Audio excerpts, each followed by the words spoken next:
ಲೋಕಸಭೆ ಮತಕ್ಷೇತ್ರದ ಚುನಾವಣೆಯಲ್ಲಿ ಬಿಜೆಪಿ ಅಭ್ಯರ್ಥಿಯಾದ ರಮೇಶ್ ಜಿಗಜಿಣಗಿ ಅವರು ಭರ್ಜರಿ ಗೆಲುವು ದಾಖಲಿಸಿದ್ದಾರೆ. ಬಸವನ ಬಾಗೇವಾಡಿ ಪಟ್ಟಣದ ಬಸವೇಶ್ವರ ವೃತ್ತದಲ್ಲಿ ಬಿಜೆಪಿ ಜೆಡಿಎಸ್ ಮುಖಂಡರು ಹಾಗೂ ಕಾರ್ಯಕರ್ತರು ಸೇರಿಕೊಂಡು ಪಟಾಕಿ ಸಿಡಿಸುವ ಮೂಲಕ ಪರಸ್ಪರ ಸಿಹಿ ತಿನ್ನಿಸುವುದರ ಮೂಲಕ ಸಂಭ್ರಮಿಸಿದರು. ಇದೇ ಸಮಯದಲ್ಲಿ ಜೆಡಿಎಸ್ ಮುಖಂಡರಾದ ಅಪ್ಪುಗೌಡ ಪಾಟೀಲ್ ಮನಗೂಳಿ ಅವರು ಮಾಧ್ಯಮದವರ ಜೊತೆ ಮಾತನಾಡುತ್ತಾ ಕಾರ್ಯಕರ್ತರಿಗೆ ಹಾಗೂ ಮತದಾರರಿಗೆ ಧನ್ಯವಾದಗಳು ಹೇಳಿದರು. ಇದೇ ಸಮಯದಲ್ಲಿ ರವಿ ಪಡಶೆಟ್ಟಿ, ಜಗದೀಶ್ ಕೊಟ್ರಶೆಟ್ಟಿ, ಶ್ರೀ ಬಿಕೆ ಕಲ್ಲೂರ್, ಶರಣಗೌಡ ಪಾಟೀಲ್, ಸುರೇಶ್ ಚಿಂಚೋಳಿ, ಬಿಜೆಪಿ ಮುಖಂಡರು ಮತ್ತು ಅನೇಕ ಕಾರ್ಯಕರ್ತರು ಉಪಸ್ಥಿತರಿದ್ದರು.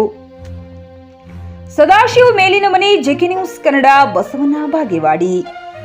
ಬಾಗೇವಾಡಿಯಲ್ಲಿ ನೀವೆಲ್ಲರೂ ಕೂಡಿಕೊಂಡು ಬಹಳಷ್ಟು ಶ್ರಮ ವಹಿಸಿ ಜೆಡಿಎಸ್ ಪಕ್ಷ ಇರಲಿ, ಇವತ್ತು ಬಿಜೆಪಿ ಇರಲಿ, ಎರಡು ಮೈತ್ರಿ ಆಗಿದ್ದಕ್ಕೆ ನೀವೆಲ್ಲರೂ ಕೂಡಿಕೊಂಡು ಒಂದಾಗಿ ಯಾವುದೇ ಭೇದ ಭಾವ ಇರಲಾರ್ದೆ ನೀವೇನು ಈ ಇಲೆಕ್ಷನ್ ಫೈಟ್ ಮಾಡಿ ಏನದ ಗೆಲುವು ಸಾಧಿಸಿಕೊಟ್ಟಿರಿ. ಅದ್ರಾಗ ಏನದ ನಿಮ್ಗೆಲ್ಲರಿಗೂ ಹೇಳ್ಬೇಕಂದ್ರೆ ಬಾಗೇವಾಡಿ ಕಾನ್ಸ್ಟಿಟ್ಯೂನ್ಸಿಯಿಂದ ನಮಗೇನದ ಬಿಜೆಪಿ 15,000 ಲೀಡ್ ಆಗ್ಯದ. ನಮ್ಗೆಲ್ಲರಿಗೂ ಹೆಚ್ಚಿನ ಮತಗಳನ್ನು ನೀವೆಲ್ಲರೂ ಕೊಟ್ಟಿರಿ, ಮಾಡಿರಿ, ಅದಕ್ಕೊಂದು ವಿಶೇಷ ಮೆರುಗು ತಂದಿರಿ. ಅದೇ ರೀತಿ ನಮ್ಮ ಕರ್ನಾಟಕಕ್ಕೆ ಹೆಸರಾಗುವಂಗ ಎಲ್ಲಕ್ಕಿಂತ ಹೆಚ್ಚಿಗೆ ಮತಗಳನ್ನು ಪಡೆದಂಥ ನಮ್ಮ ಕುಮಾರಸ್ವಾಮಿ ಅವರು 2,71,000 ಮತಗಳಿಂದ ಅದಕ್ಕೆ ಏನದ ಹೆಚ್ಚು ಕಡಿಮೆ ಯಾರು ನಮ್ಮ ಲೀಡರ್ಗಳು ಆರಿಸಿ ಬಂದಾರೆ ಎಲ್ಲರೂ ಏನದ ಎಲೆಕ್ಷನ್ ಲೀಡ್ಲಿ ಮ್ಯಾಗೆ ಬಂದಾರ. ಹಂಗೆ ಎಲ್ಲರೂ ಕೂಡ್ಕೊಂಡು ಇದು ಮಾಡ್ಕೊಂಡು ಏನು ಬೇಕಾಗಿತ್ತು ಅಂದ್ರೆ ದರ್ವೊಬ್ಬರಿಗೂ ನರೇಂದ್ರ ಮೋದಿ ಅವರು ಇನ್ನೊಮ್ಮೆ ಪ್ರಧಾನಮಂತ್ರಿಗಳಾಗಬೇಕು, ನಮ್ಮ ದೇಶದ ಚುಕ್ಕಾಣಿ ಹಿಡಿಬೇಕು, ನಮ್ಮನ್ನೆಲ್ಲ ಸುರಕ್ಷಿತವಾಗಿ ಇಟ್ಕೊಂಡು ಹೋಗ್ಬೇಕನ್ನೋ ದೃಷ್ಟಿ ಇಟ್ಕೊಂಡು ಎಲ್ಲರ ಮನಸ್ಸಿನಾಗೂ ಇತ್ತು. ಯಾರು ಪಕ್ಷ ಭೇದ ಮಾಡಿಲ್ಲ, ಜಾತಿ ಭೇದ ಮಾಡಿಲ್ಲ, ಮತ್ತೊಂದು ಏನಿಲ್ಲ. ಇಡೀ ದೇಶ ನಮ್ಮದು, ಭಾರತ ದೇಶ ನಮ್ಮದು, ಇದು ಸುರಕ್ಷಿತವಾಗಿ ಇರಬೇಕಂದ್ರೆ ನರೇಂದ್ರ ಮೋದಿಜಿಯವರು ಬೇಕು ಅನ್ನೋ ದೃಷ್ಟಿ ಇಟ್ಕೊಂಡು ಎಲ್ಲರೂ ಕೂತ್ಕೊಂಡು ಮಾಡಿರಿ. ಅದಕ್ಕೆ ಏನದ ನಮ್ಮ ಕಾರ್ಯಕರ್ತರು, JDS ಕಾರ್ಯಕರ್ತರಿರಲಿ, BJP ಕಾರ್ಯಕರ್ತರಿರಲಿ, ಎಲ್ಲರೂ ಕೂತ್ಕೊಂಡು ಒಟ್ಟಿಗೆ ಈ ಎಲೆಕ್ಷನ್ ಒಂದೇನೋ ಇದು ಮಾಡಿಕೊಂಡು ಒಂದಾಗಿ ಚೆಂದಾಗಿ ಮಾಡಿರಿ. ಅದಕ್ಕೆ ಭಾಳ ಖುಷಿ ಅದ. ಬಾಗೇವಾಡಿ ಒಳಗೆ ವಿಶೇಷವಾಗಿ ಎಲ್ಲ ಕಡೆ ಬಸವನ ಬಾಗೇವಾಡಿ ಹೆಂಗದ ಅಂದ್ರೆ ಬಸವನ ಬಾಗೇವಾಡಿ ಯಾವಾಗ ಬಿಜೆಪಿಗೆ ಎತ್ತಿದ ಕೈ ಎತ್ತಿ ಹೇಳುವಂತ ಬಸವನ ಬಾಗೇವಾಡಿ. ಅದ್ರಾಗ ಏನದ ನೀವೆಲ್ಲರೂ ಸಾಥ್ ಕೊಟ್ಟಿರಿ ಅಂತ ಹೇಳಿ ಇವತ್ತು ಬಸವನ ಬಾಗೇವಾಡಿ ಕ್ಷೇತ್ರಕ್ಕೆ 15,000 ಲೀಡ್ ಆಗ್ಯದ ಅಂದ್ರೆ ನಮಗೆ ಭಾಳ ಖುಷಿ ತರುವಂಥದ್ದು. ನಿಮಗೆ ಎಷ್ಟು ಧನ್ಯವಾದಗಳನ್ನ ಹೇಳಿದ್ರು ಕಡಿಮೆ.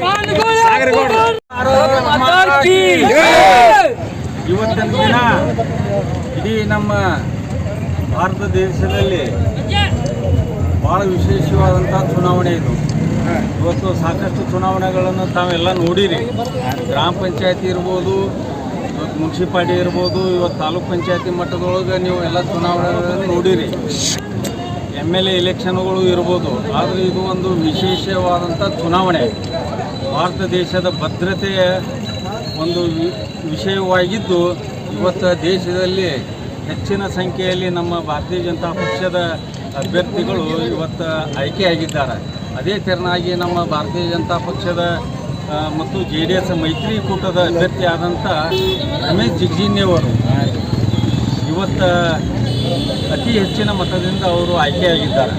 ಅದಕ್ಕೆ ನಾವೆಲ್ಲ ನಮ್ಮ ಕಾರ್ಯಕರ್ತರು, JDS ಪಕ್ಷದ ಕಾರ್ಯಕರ್ತರು, ಭಾರತೀಯ ಜನತಾ ಪಕ್ಷದ ಕಾರ್ಯಕರ್ತರು ಇವತ್ತು ನಾವು ಒಂದು ಸಂದರ್ಭದಲ್ಲಿ ವಿಜಯ ಸಂಕೇತವಾದ ಸಂದರ್ಭದಲ್ಲಿ JDS ಪಕ್ಷದ ರಾಜ್ಯ ಉಪಾಧ್ಯಕ್ಷರಾದಂಥ ಮತ್ತು ನಮ್ಮ ಬಸವನ ಬಾಗೇವಾಡಿ ಜನಪ್ರಿಯ ನಾಯಕರಾದಂಥ ಅಪ್ಪುಗೌಡ ಪಾಟೀಲ್ರವರೇ, ನಮ್ಮ ಖ್ಯಾತ ನ್ಯಾಯವಾದಿಗಳು, ನಮ್ಮ ಹುಮ್ನಾಬಾದ್ SVTVಯ ಶೋರೂಮ್ ನೀಡುತ್ತಿದೆ ಉದ್ಯೋಗಾವಕಾಶ. SSLC, PUC ಡಿಗ್ರಿ ಓದಿರುವ ನಿರುದ್ಯೋಗ ಯುವಕ ಯುವತಿಯರು ತಮ್ಮ ಶಿಕ್ಷಣ ಮಾಹಿತಿ ಹಾಗೂ ಸಿವಿಯೊಂದಿಗೆ ಇಂದೇ ಭೇಟಿ ನೀಡಿ. ನಾಗಲಕ್ಷ್ಮಿ ದಾಬಾ ಹತ್ತಿರ, ಕಲಬುರಗಿ ರಸ್ತೆ, ಹುಮ್ನಾಬಾದ್. ಹೆಚ್ಚಿನ ಮಾಹಿತಿಗಾಗಿ ಸಂಪರ್ಕಿಸಿ 8494951009.